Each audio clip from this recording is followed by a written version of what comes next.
Vietnam, 1970. A place where chaos was an everyday reality. You never knew if you'd survive the next hour. But one man wasn't just fighting for his life, he was fighting with style. This is Peter Lemon, the only Canadian-born American to receive the Medal of Honor for Vietnam, which, let's be honest, is impressive. But here's the real kicker. Our man Pete was completely stoned during his heroic moment. Yeah, you heard me right. April 1st, 1970 was no joke. Lemon, just 19 years old, had smoked a joint before hitting the sack.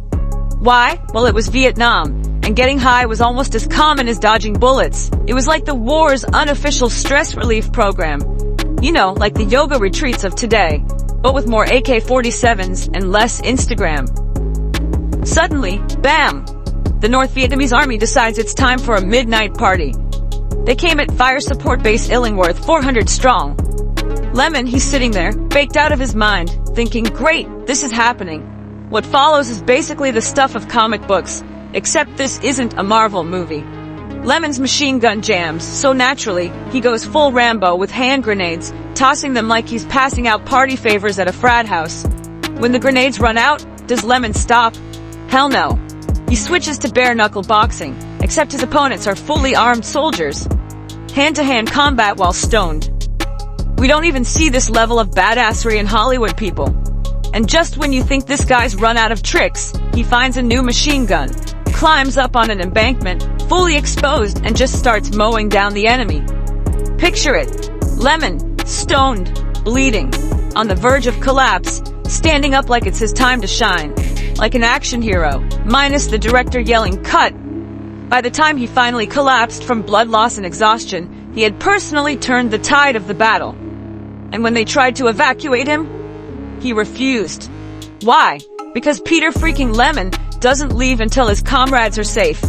Call it loyalty, call it bravery, or call it being too damn stubborn to care about his own injuries. Either way, he's the kind of guy you'd want on your team. After the war, Lemon admitted it was the only time he fought high. You get really alert when you're stoned, he said. Yeah, no kidding, Peter. This story, though, it's not just about some wild combat tale. It's about an archetype, this raw, fearless soldier who, high or not, threw himself into chaos to protect his comrades.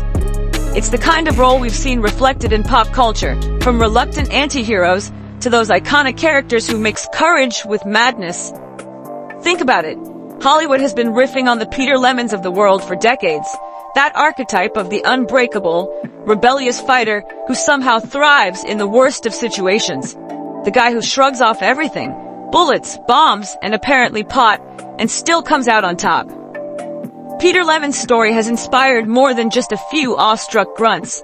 It's the very essence of what makes us question. What does it mean to be a hero? Maybe sometimes it means being completely out of your mind and doing the impossible anyway.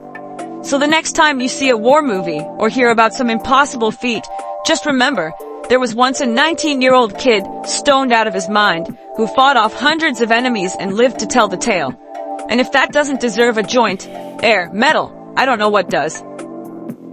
Peter Lemon, proof that sometimes being high doesn't mean you can't aim higher.